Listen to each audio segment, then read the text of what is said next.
Well, welcome back to the main stage. Attendees, we'd love to learn what you loved most or something new that you learned from your breakout sessions by adding a comment in Whova in the chat for the breakout session you attended. Then the rest of us can go into that breakout chat and learn what you all talked about and what you loved most. Please take a moment to do that at some point today. And it's now my pleasure to introduce the next session. 2020 Mom has been focused on doubling down on implementing and scaling change for maternal mental health care through our healthcare delivery system.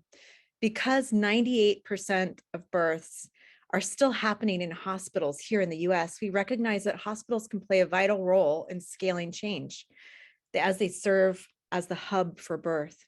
For those of you in hospital settings who wish to learn more about what you can do to get started, we invite you to check out the hospital maternal mental health whole mom standards that were developed by 2020 Mom with experts in the field, including those who work in hospital settings. Those standards, along with handouts being shared by our panelists today, can be found in the Whova app for this session. It's now a great pleasure and honor to introduce our moderator for this session, Rebecca Alderfer. Rebecca is a seasoned strategist supporting philanthropy, policy leaders, and nonprofit organizations like 2020 Mom in reaching their goals. She's worked with the White House, the US State Department, as well as Pew Charitable Trust. Today, she joins us through the Zoma Foundation and as a sponsor of the forum. Rebecca, welcome to the main stage. It's good to have you back. Thank you, Joy. Good afternoon, everyone. It's such a pleasure to be here and such a pleasure that Zoma can help support the 2020 Mom Forum again. And just wanted to give a quick overview of the Zoma Foundation for folks that aren't familiar. It's a Denver-based foundation. We've been working in perinatal mental health for over 12 years now, so that all expectant and new mothers are screened for perinatal mood and anxiety disorders, have access to critical information and support from appropriately trained professionals. It has been such a joy to be a part of the conversations with you all. So why are we talking about hospitals? Joy sort of set that scene a little bit. When you think about perinatal mental health, it's this almost 2-year window from conception through that first year postpartum. And hospitals are almost a moment in time for many of us. And we think of them as just kind of a means to the end of the pregnancy.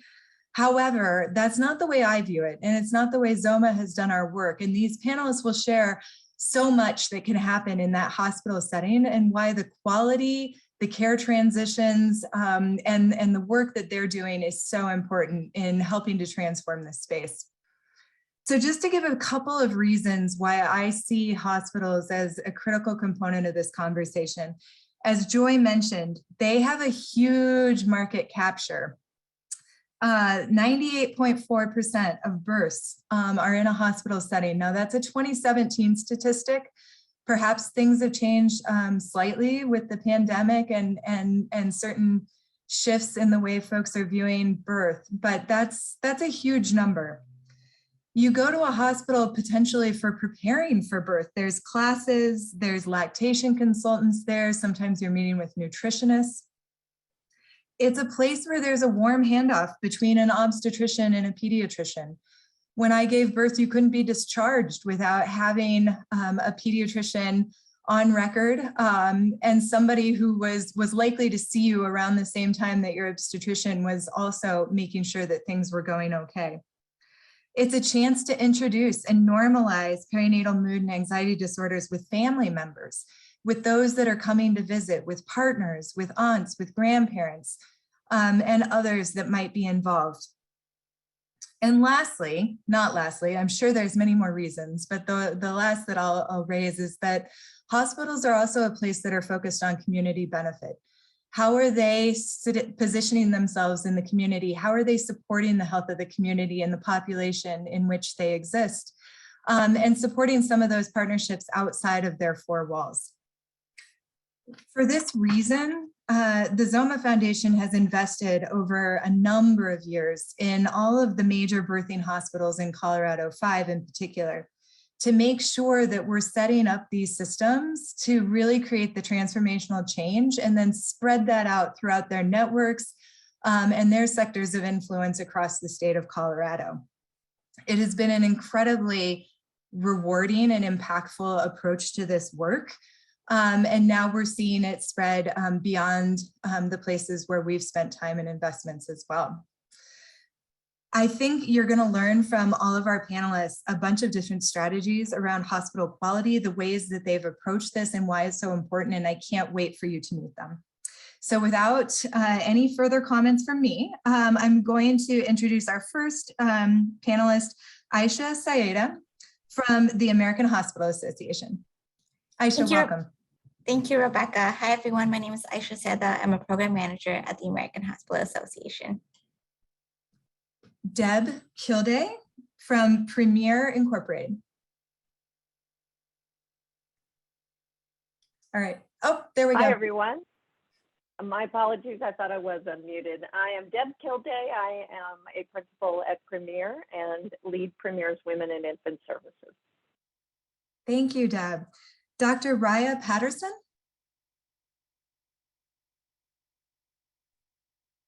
Hi, good afternoon. I'm Raya Patterson. I'm an attending psychiatrist at the University of North Carolina in Chapel Hill.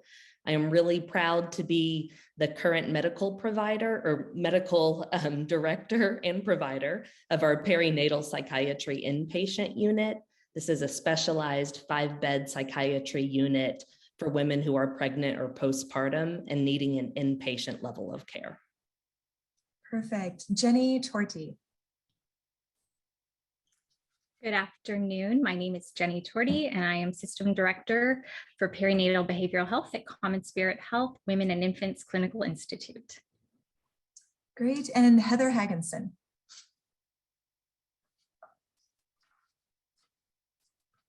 Hi, I am Heather Hagginson. I work for SCL Health, a nonprofit faith-based healthcare system located in Denver, Colorado, and I am the Director of Operations and Business Development for our Bloom Perinatal Behavioral Health Program. Thank you. Welcome, everyone. And I'm glad we all have our sound working. It's wonderful to be with you today. So we're going to jump into it. We're just going to go straight into a lot of conversations about your programs and the different ways that you've experienced hospital quality as a key component of perinatal mental health. So Jenny, I'm going to start with you. And we're going to talk about obstetrics and some of the work you've been doing around OBs. We heard from some folks yesterday about screening and some of the concerns and questions that still exist, I think, about that. And would love for you to talk about how you're approaching it and how it fits into sort of the hospital quality conversation.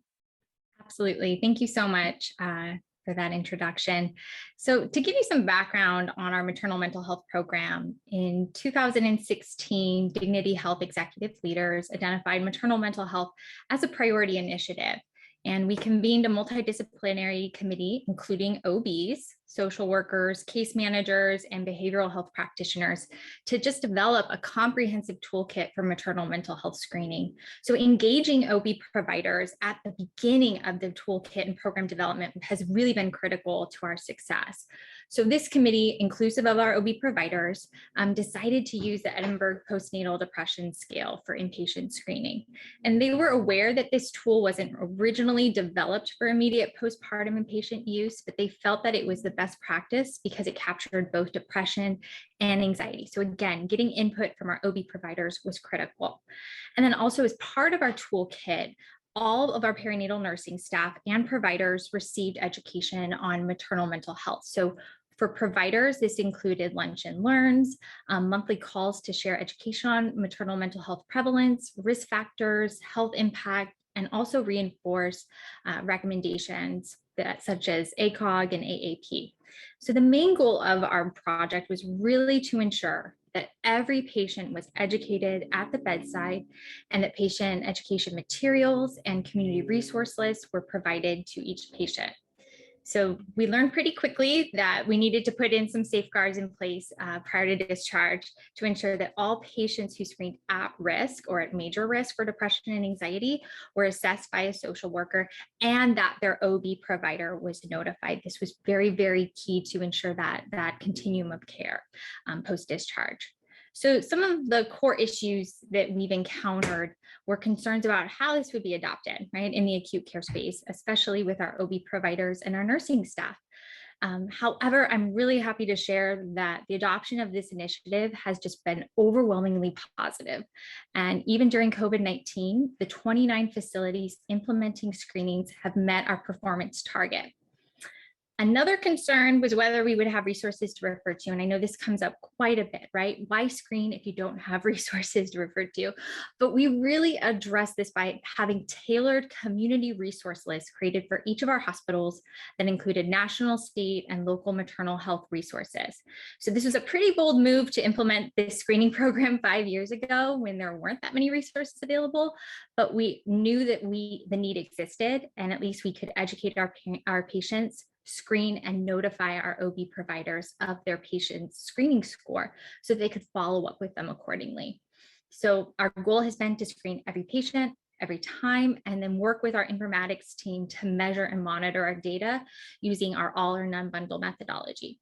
So realizing, right, that if we can't measure our outcomes, we can't fix them.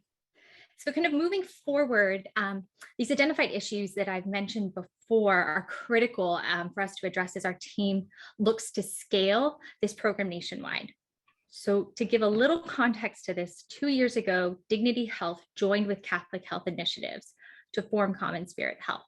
So all 29 Dignity Health hospitals in California, Arizona, and Nevada are screening all postpartum inpatients. And by June 2022, our goal is to expand our program to include the other 39 maternity centers in our system. So that will be a total of 68 hospitals across 13 states with over 85,000 births per year, which accounts for 1 in 42 birthing people being screened for maternal mental health in the United States.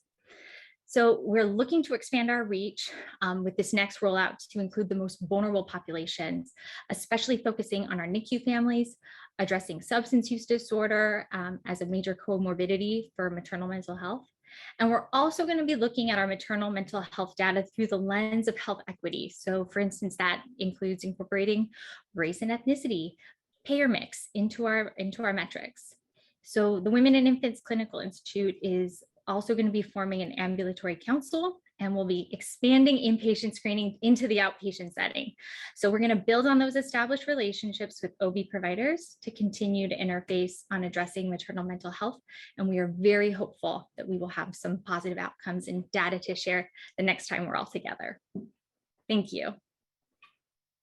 Jenny, that was such an amazing overview.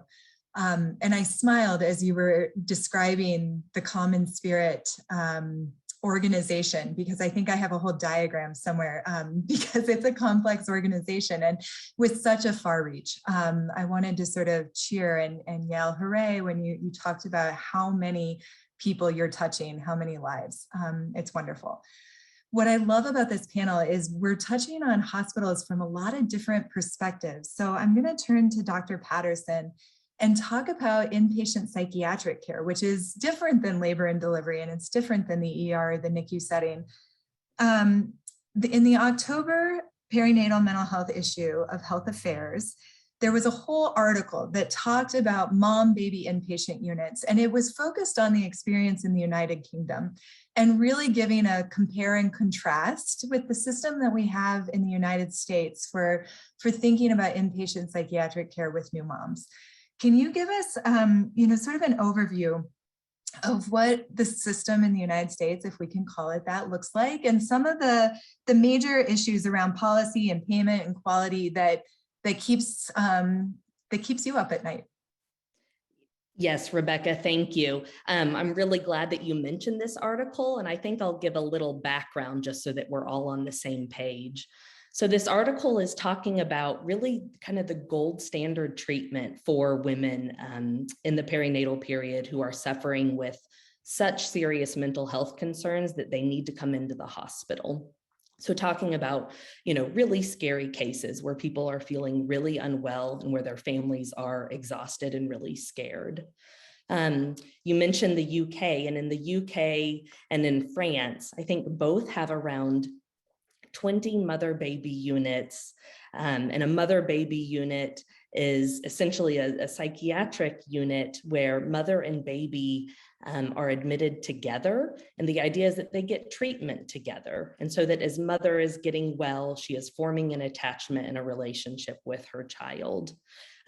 These mother-baby units, again, are really the gold standard for treatment. And I have to say, it's a stark contrast to what we have in the United States, right? So I am really privileged to be a psychiatrist on a perinatal psychiatry unit, but sadly, there are only 3 of those units in the United States. And I think just that number right there should have people shocked, right? It would be sad if there were only 3 in each state, but I'm saying 3 in the entire United States. On a typical mother-baby unit, an admission may last around 12 weeks. And I think that gets at how complicated the set of illnesses can be and how they really take time to reach remission and to really start to get full benefit from treatment. And yet on our inpatient unit, it is hard for us to get admissions authorized with insurance for, 2 weeks is a real struggle. And so in terms of quality, I think we are doing, we are trying to do excellent work and to be a model program here in the United States, but I think that we are really not providing adequate services in general.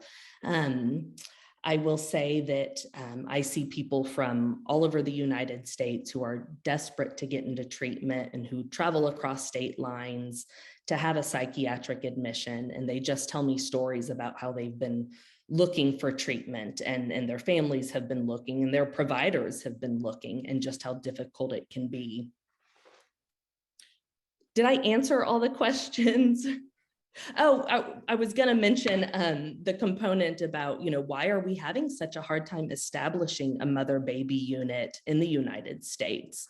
And that is something that many providers and hospital systems have wanted to do, right? We see how this can be effective in other countries. And so people have been interested, and yet there are real barriers to that. And largely it comes down to liability issues. So what hospital really wants to take on an infant in addition to a mother? And then how are they going to afford those admissions? So is there going to be a payer? What will insurance cover? And so far, we've found no insurance companies that are willing to kind of take on the idea that really getting a mom well will include treatment with her baby. And so again, we're talking about quality, and I think we are really missing it in this space, trying our best, but a lot that we could be doing in advancing this care forward. Oh, thank you, Dr. Patterson. It really paints a strong picture and a charge to everybody who's listening to this panel to help figure this one out and support perhaps a more robust system. Heather, I want to turn to you. There are lots of different hospital systems, and each one is set up a little differently and designed differently and has different networks of care that they manage. And you work with an open hospital system that has worked across the board to transform how you think about and implement integrated perinatal mental health care. And so can you talk to folks about how your hospital is set up, how it differs from some others, and what that program has looked like? Sure, thank you. So over the last several years, similar to Jenny's program, we have done a lot of work around trying to understand how to set up a perinatal behavioral health program that's really integrated, not only into the inpatient setting, but we have so many OB clinics that feed into our hospitals that we have to acknowledge and recognize as well. And so our program has focused on the 4 SCL Health hospitals in the Denver metro area and all of the associated OB clinics as part of that. So that's about 14%, or about 9,000 babies born in those 4 hospitals in the Denver metro area each year in Colorado. So as Rebecca mentioned, we are what we're calling an open healthcare system. And that's really where a system of really unrelated providers and facilities offer like this full scope of pregnancy and postpartum care for women. That can include SCL employed providers, it could be community private practice physicians. And then for us in Colorado and SCL Health, we have a large partnership with a managed care organization, Kaiser. So really building an integrated maternal mental health program in a healthcare environment where different entities don't all report to the same leadership, they have conflicting ideas regarding program implementation. It can really be a challenge versus a closed healthcare system where you have one organization that kind of oversees and manages things on the continuum of care.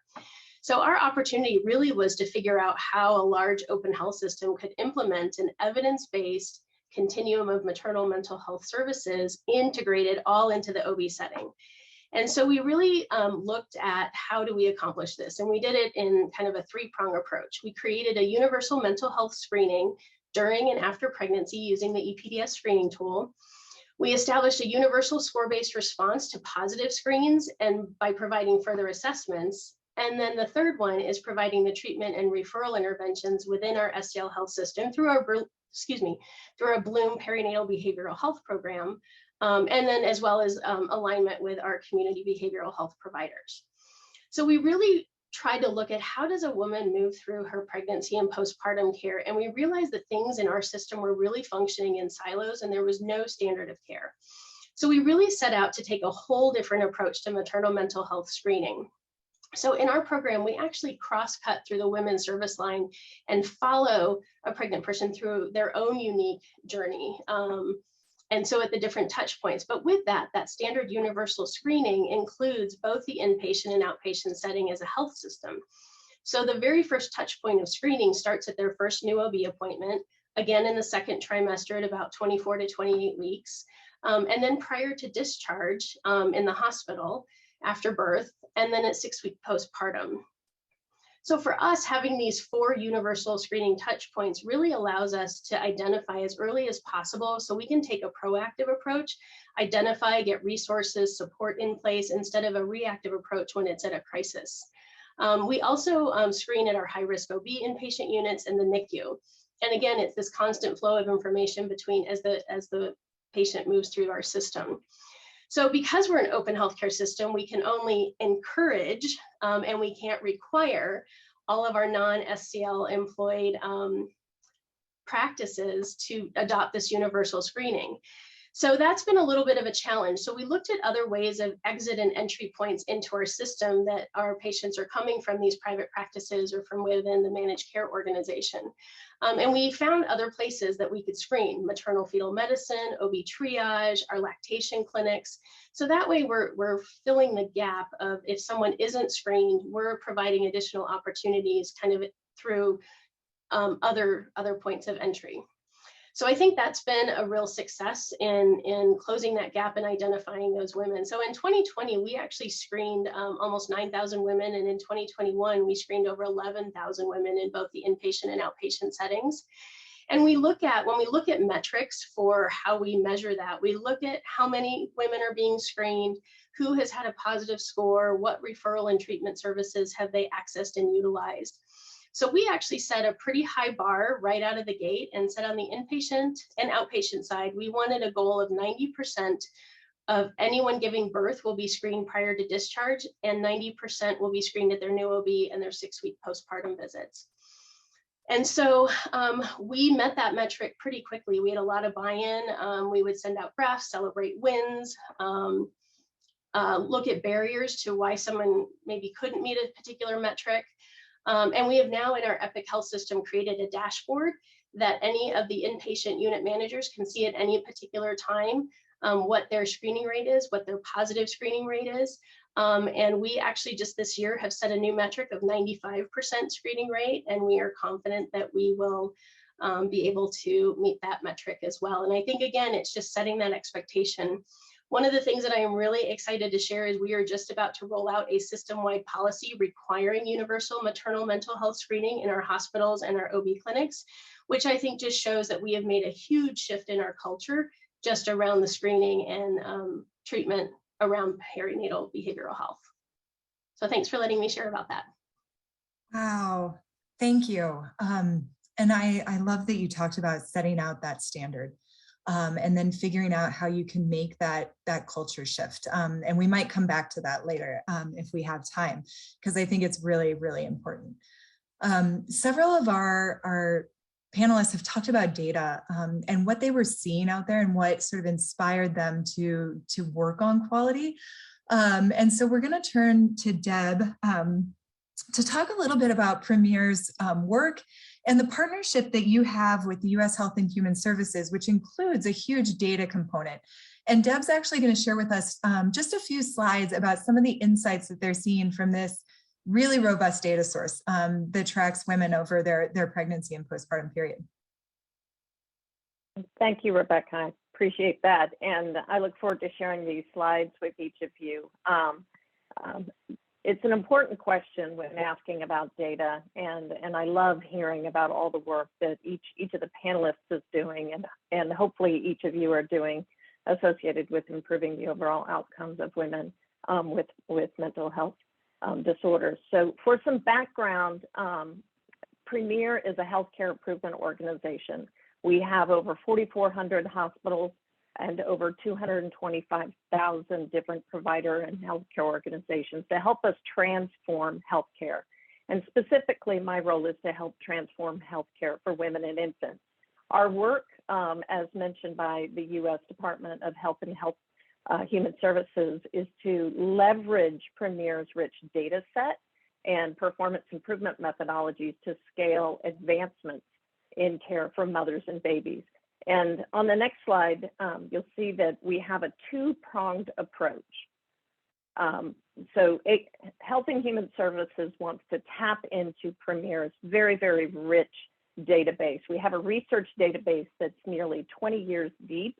It's a standardized inpatient and outpatient data set that's patient-related, de-identified, HIPAA compliant from, and again, when I say outpatient, it's the hospital-based outpatient setting. It includes demographic, disease state, billed services, medications, laboratory settings. We follow a person throughout their entire acute care setting so we can identify the different attributes, procedures, resources, et cetera, that patient might receive. The information provides insights on hospital characteristics. We have geographic location all the way down to zip code, bedsides, teaching status, et cetera. So the second component is a large scale collaborative. So Premier has had a maternal infant collaborative for some time. HHS has asked us to scale a cohort of 220 hospitals from across the United States, very diverse hospitals, everything from critical access hospitals to very, very large birthing facilities from each state, including the District of Columbia. And this collaborative is data-driven. It's meant to measure the implementation and effect on the overall outcomes. We have an intuitive database with a dashboard that each one of these facilities receive. And again, we will measure their processes in a very reliable way, crosswalk those processes to outcomes, and that does include maternal mental health.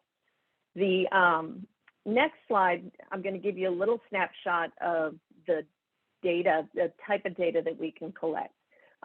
So just to set the stage on the type of data I'll be showing you, we looked at overall inpatient deliveries and identifying women with any mental health condition. So this is a very broad, trended analysis that I'll show you a few snapshots of.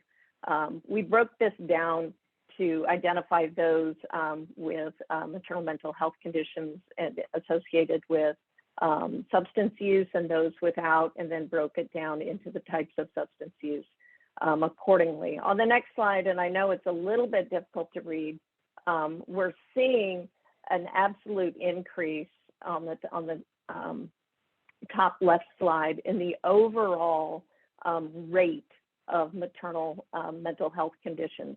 It's nearly doubled since 2016. There's been an average 1.5% per year increase since 2014. Now, this is trended data. We will be producing all of this data in statistical analysis and publishing this for everyone to have access to. So we will drill into this data and become more refined as you start to see the output of this effort. The slide to the right really tells you what the overall impact on a mode of delivery that mental health conditions or diagnoses might play. That women who have this diagnosis have a increased or a 3.5% higher increased rate of cesarean delivery. We've identified that women with mental health conditions are 1.5 more times likely to have documented severe maternal morbidities, and that's using the CDC's methodology and then identifying what severe maternal morbidity they have. The impact of mortality, again, is 3 times higher for patients with a mental health diagnosis at the time of delivery than those without. On the next slide, I broke it down a little bit more granularly, just trying to stratify these conditions for you. And I shortened the time period in stratifying because we had an ICD classification change between 2014 and 15. So to give you a little cleaner look at it, we drilled into the association of conditions by race, and race certainly plays a factor. We see that white women, American Indian women lead maternal mental health conditions, followed by white women. Asian women have the lowest diagnosis and screening of maternal mental health diagnoses. The age plays a bit of a factor. We find that women between 20 and 24 have a 6% higher rate than those who are of advanced maternal age or over the age of 45. Payers absolutely plays an impact. Medicaid makes up almost 60% of those with diagnosed mental health conditions. Commercial payers, 35%.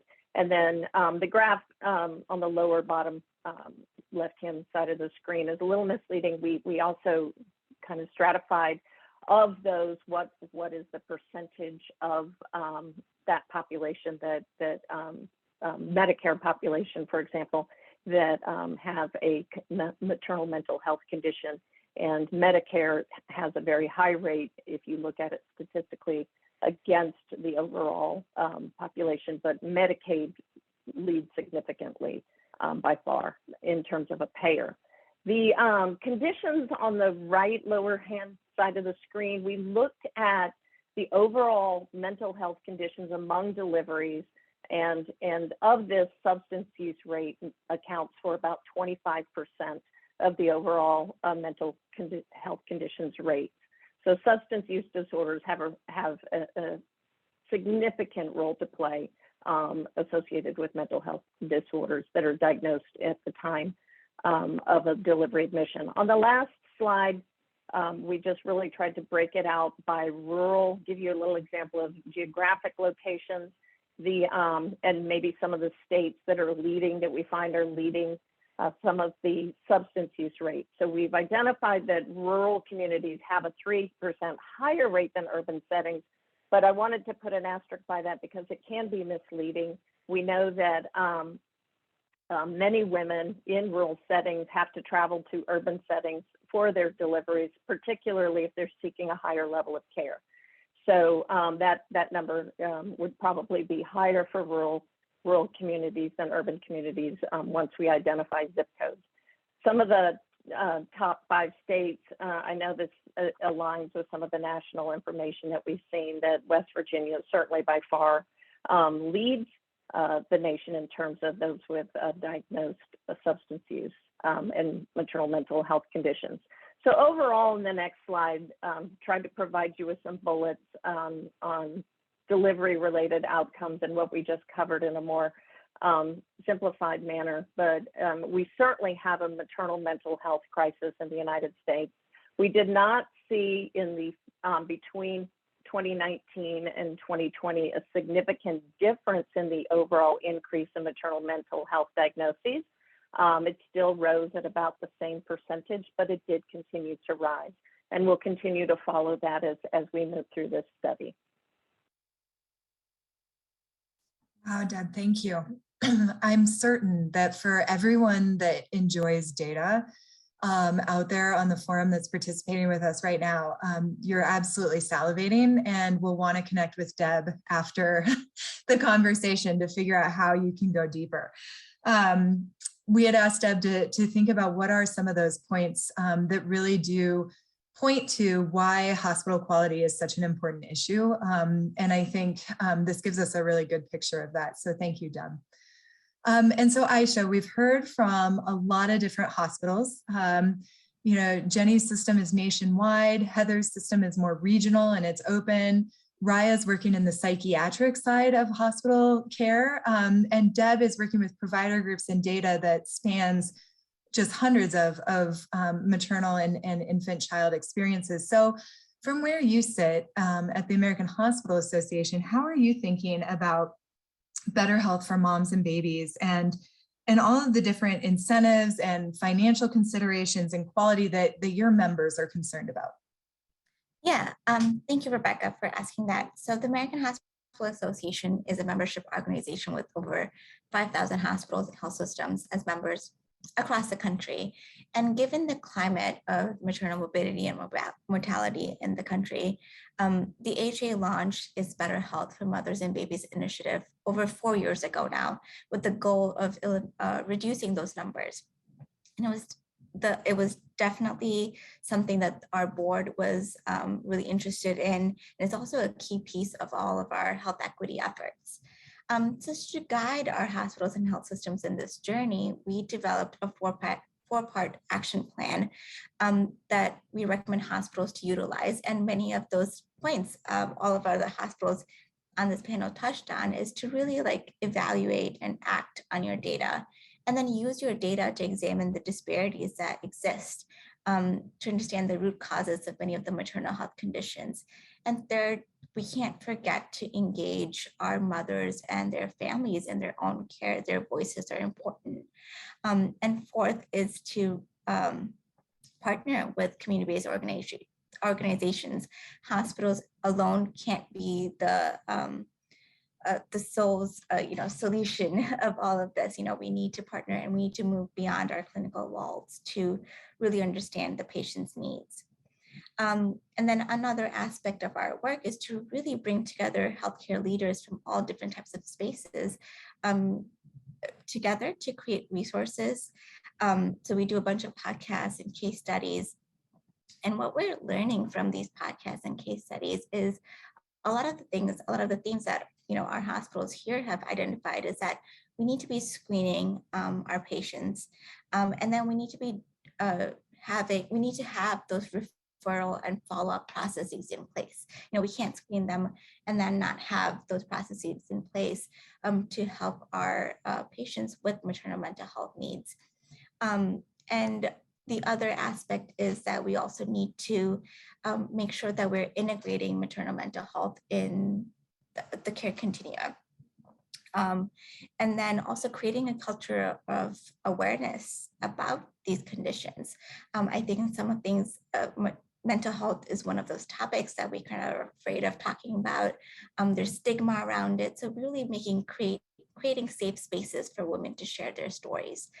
So those are some of the things that we're seeing from our hospitals through this initiative. Thank you, Aisha. And remind us, how many hospitals do you work with on your Mothers and Babies program? So all of our resources are available on our website and it's open to everybody. But there's some resources that are open to our membership. So our membership is 5,000 hospitals and health systems. Yeah. 5,000. Thank you so very much for that. I'm going to go a little off script. The panel is going to take a deep breath now. But one of the things that you talked about, Aisha, is screening. And we talk a lot about screening. But then there's actual follow-up, right? And making sure that people are getting the care they need and they're getting better and that they're being treated for something that takes a while, probably to help them alleviate. And so I think maybe Jenny and Heather will have some thoughts on this, but can you talk about how you follow the thread from screening through follow-up and the actual care management of families through this time period. Jenny, maybe we'll start with you. Sure. So as I mentioned, we are looking to actually start an ambulatory care council. Currently, we focus all of our quality efforts in the acute care setting, but recognizing that we really do need to strengthen our connection with the prenatal and the postpartum setting, we're setting up this ambulatory care council to address exactly what you're saying, is how do we ensure that we're not only screening moms during the prenatal period, but that information is shared when mom presents at the hospital, so that we are aware that she might be at risk or currently does have a maternal mental health disorder. And then what does that look like when we discharge? What's the postpartum follow-up? So strengthening our collaboration between our ambulatory care space and our acute care setting is key for us. And that's really what we're looking to do moving forward. Currently, as I mentioned, we are holding discharge for all of our patients who screen at risk or are expressing suicidal ideation or are a major risk for depression or anxiety. We're holding discharge until they see a social worker, and we're notifying the providers and ensuring that there is a critical conversation happening before we even send mom home. So those are the things we have in place currently and what our hopes are to ensure this continuity going forward. Anything you would add briefly, Heather? No, I think the connection, one of the things that's nice about our Epic Health record is that we can see those universal screening scores, and whether you're in the inpatient or outpatient setting. I think one of the things we heard from our OB providers is that if you're screening, what are the support services so that we can do that handoff? So our Bloom Perinatal Behavioral Health Program is really in that outpatient setting and is the hub. So we take them in, figure out what support services they need, if we can provide that in our ambulatory team. And if not, then what community behavioral health partners, as Aisha said, we can't as a hospital system take on everything. So it's those community partnerships are really key. And so I think having that generalized hub where we can collect all the information and then we are responsible for following up, I think has really been a key to success, almost like a navigation type program. Great, thank you. I want to ask folks, we've heard a little bit about metrics. Deb, you talked about kind of what the data shows us, but what kind of metrics are you tracking? Heather, you talked about screening rates and really looking across, are we meeting a 95 or higher % benchmark? What are a couple other examples of benchmark or metrics that you're tracking on? So in Premier, we're tracking it from two different standpoints. So from our research database that has around 1 million births a year, we're drilling into, for example, with maternal mental health, you could see we were stratifying this, trying to identify some of the key drivers. So it's very much a population health, sort of a national look at how maternal mental health can impact your overall outcomes. Through the collaborative, that's a little bit more granular.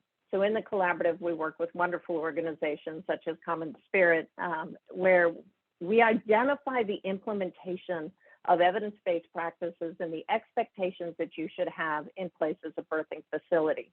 And it includes much of what you're discussing here. We do pull in from the various professional organizations recommendations by the Alliance for Innovation on Maternal Health and others to see what elements do we have in place. And that does include screening, but it also includes follow-up and the care and management, both within the delivery setting, but at any time that woman will enter the setting. We also link maternal infant data. So the maternal mental health outcomes will now be directly reflected on the health outcomes of the baby. So that's a unique way to see what the overall population health outcomes are associated with maternal mental health. And we work with our hospitals across the country. They benchmark, they share best practices. I anticipate Jenny's going to be sharing her work with the hundreds of hospitals across the country to help scale and measure and develop evidence-based practices or best practices associated with care. Thank you, Deb. I'm really glad you brought up the idea of linking mom and baby outcomes. It's certainly been a big topic of conversation in Colorado when we talk about value-based payment approaches around maternity care and episodes of care, and not without controversy. So I think we could probably do a whole nother panel on how you link mom and baby and really think about the outcomes for both in all of this. Raya, I want to go back to you. You sit at a really specialized level of care. And as you mentioned, women and their families are potentially coming to you from all over. Couple of questions. One, what is that patient experience like? And two, how do you then see the follow-up of care once they're discharged from where you sit? You know, that's a really important part. We see people when they are really acute, right? When things are really pretty awful and where they are now entering a psychiatric facility, you know, that has locked doors where they can't have their baby on the unit at all times. So people are acute, and we have a real urgency to get people well and to get them home and in their home state, right? Connected with good outpatient providers. I think you are highlighting that not only are we short on inpatient services for this population, but we are also falling short, I believe, on outpatient services. So we still don't have many intensive outpatient programs or partial hospitalization programs or effectively step down options from an intensive inpatient unit. And so that's another gap that I see where screening is absolutely wonderful, inpatient treatment absolutely wonderful, and yet where do patients find themselves after is a really serious question. We try and spend a lot of time with our patients and families developing a safe plan, but they have to return to their home state, and that's pretty scary for them if they didn't feel cared for in the first place. Yeah. Thank you, Dr. Patterson. I have two more questions before maybe I round robin a little bit. So Aisha, you talked about health equity in the work that you're doing. And certainly there's a big conversation about racism in maternal health and how that factors into quality. Can you talk a little bit about how you're looking at that from the AHA and things that you'd like folks to know? Yeah, so as many of you already know, a Black woman is 3 to 4 times more likely to lose her life from a pregnancy-related complication than a white woman. And this disparity transcends as we talk about maternal mental health as well. If you were on earlier, then you saw Dr. Monk's presentation on this, and then even Deb with the data that you shared. And then recent CDC research shows that 1 in 8 women experience symptoms of postpartum depression, and with that being more prominent in women of color. So why is that? There are many underlying factors, and one of them is the structural racism that many Black individuals and communities face today. And this not only impacts their physical outcomes, but also their mental and social outcomes. And unfortunately, both racism and mental health conditions are two things that people are afraid to talk about. It makes us feel uncomfortable, but we have to start talking about it, and we have to start dialogue and making those connections because it is interconnected. So at the AHA, we have partnered with the March of Dimes and are sharing their implicit bias training tool called Awareness to Action Dismantling Bias in Maternal and Infant Healthcare with our hospital membership and beyond. This training is available to everyone for either a 1-hour e-learning module or an in-person 3 to 4 hour live training where the March of Dimes team comes and trains your staff. And it really provides healthcare professionals, nursing and medical students with the important insights they need to recognize implicit bias within themselves and in their organization. And then they sit with you to create action plans. And 2 levels of them. So immediate action plans and then long-term action plans to remedy that implicit bias that you just assessed by going through the training. And by doing so, we've seen improvements in patient-provider communication, overall patient experience and quality, and then really that culture shift in embracing a goal of achieving health equity. Secondly, we are sharing a film. There's an educational tool called Toxic, a Black Women's Story. And if any of you were on earlier, we did screen it at this conference. And it's really a film that's walking you through the life of a Black pregnant woman and what she uncovers all day. The racism, the microaggressions, the racial inequities, all of that impacts her mental health and eventually the birth outcomes that she's going to have. So we're hoping to screen this film at different venues within our AHA events and outside of our AHA events, and start having those conversations with health systems, hospitals, community stakeholders, you and I, and use that conversation use that film as a conversation starter and have those necessary conversations, because we all need to be in this together, and we all need to create action steps to improve maternal health equity. And we can't do this by by ourselves. We have to kind of lean on each other in this journey. So those are some of the steps that we're taking for this. Thank you, Aisha. That's wonderful. Thank you for laying that all out for us. It's a very different kind of culture shift that we're talking about, but I'm going to turn to Heather for sort of the last question before I ask everyone for their closing comments about how do you change the culture within your organization to prioritize perinatal mental health and sustain that work over time? And I know this is something that you've spent a lot of time in the SCL system. You know, I think that it's hard to gain buy-in, right? I think we're so busy in today's healthcare systems trying to meet so many different needs, whether it's from a lens of social determinants of health, whether it's a lens of complex medical care or maternal mental health. And I think that, really working, one of the successes that we had was really, educating everybody. We had a lot of subject matter experts that we really spent a lot of time going through training. And then I think we really spent a lot of time up front as we were developing our program, really looking at how do we individualize or customize. It's so easy as a health system just to say, okay, we're going to start this implementation, we're going to start this new program and we're going to implement it by this date. And then we just ask different units and areas to implement it. We took a lot of time to really individualize and customize to say, how can we implement this efficiently and not disrupt your current workflows and have it be more of a burden? And so I think when there was a lot of buy-in from that perspective. And I think people really saw, we constantly shared our outcomes, shared a lot of different angles of things, so that they could see that we were moving the mark, to share those anecdotal patient stories about the impact that we have when we do screen somebody and we do give them the resources and the help that they need.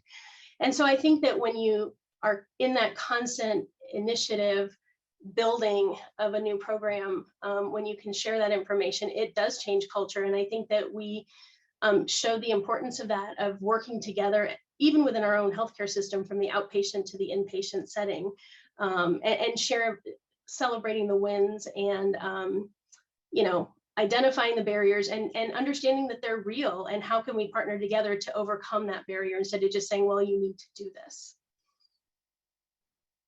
Thank you so much. Okay, we have just a couple minutes. I'm going to ask one last question and then I'll call out names so you can have your response. What is one takeaway that you would like the participants that are with us today to know about hospitals working to improve perinatal mental health quality? I am going to start with Aisha because she's right next to me on the board. Yeah, I think we touched on this plenty of times, but really using your data to make the case, right? So knowing your community, knowing the needs, knowing the population that's facing this crisis, and really talking to them, really understanding their patient experiences, and understanding them as individuals to provide personalized care to them, because it's going to be different from each person. Thank you, Aisha. Deb, what is one thing you want people to really think about? To build on the lack of awareness that hospitals uniformly do not have the standardized practices and processes in place. for the most part across this country. And there are best practice organizations like Common Spirit, but we are finding that organizations are really working hard to put those practices in place. But how can we support them? How can we build awareness that these inpatient and outpatient tools are necessary to improve overall maternal health? Thank you. Dr. Patterson. Yes, I'll kind of take it from Deb. I really think forming partnerships. I am just overwhelmed with all this good that I am hearing and all this progress. And so if we all can kind of learn from one another, I think that would go a long way. Jenny. I'll say the same. Collaboration is key. Data drives everything. And more importantly, I would say to any hospital or healthcare provider who is wondering, should I screen? Do it. Just do it. Don't wait. We have an opportunity when our patients are in front of us to do education, to talk about maternal mental health. So please just do it. And there is support available to you. The next Nike shoe will be sponsored by Jenny Torti. Heather, you get the final word. Okay, honestly, I think I'll echo what everybody else said. It's that collaboration. So many times we see competitions within our healthcare systems, and this is the time really to break down and look at it from a community-based standpoint of how we can work together to make our communities much healthier and supportive, and create that supportive model, even as hospitals, even if it's just, as Jenny said, that one little time. There's no time like the present when they're standing in front of you. So I think just that collaboration and that ongoing partnership. Wow. Thank you all so much. It has been absolutely wonderful to spend this hour with you and to get to hear all your different experiences and be a part of this conversation. Thank you so much. Joy, over to you. Excellent. Well, thank you, panel and Rebecca, for navigating all of the opportunities that we have in hospital settings. It's helpful to hear what public, private, and nonprofit hospitals can do. And it's no surprise, really, that large systems are leading the way, several large systems that we heard about today. And we also want to acknowledge that, we recognize that every mother should get the same care, regardless of where she delivers. And so we're very excited about all of the programs that we heard about today and sort of paving the way and serving as a model. And we also want to lean in supporting private hospitals and independent hospitals in doing this work as well. Lastly, I wanted to acknowledge that there's been an effort and rising interest in OBs and hospitals in promoting the development of not just a birth plan, right, for hospitals and OBs to attempt to follow, but also a postpartum plan, and to identify where mothers might need more support and where they can do some research proactively before they bring baby home. And we wanted to encourage all of you to take a look at the Check on Mom resource at mycheckonmom.com to learn more about postpartum plans and development of those plans if this interests you. Thanks again to the panel. And as usual, we're going to do our poll everywhere exercise here, and we're going to invite you all to go to pollev.com/2020mom and type in the word or phrase with an underscore, if it's more than one word, that resonated most with you. What gives you hope? What did you love hearing about how hospitals can lean into maternal mental health? Go ahead and do that now, and we'll pop those words up on the screen. Collaboration.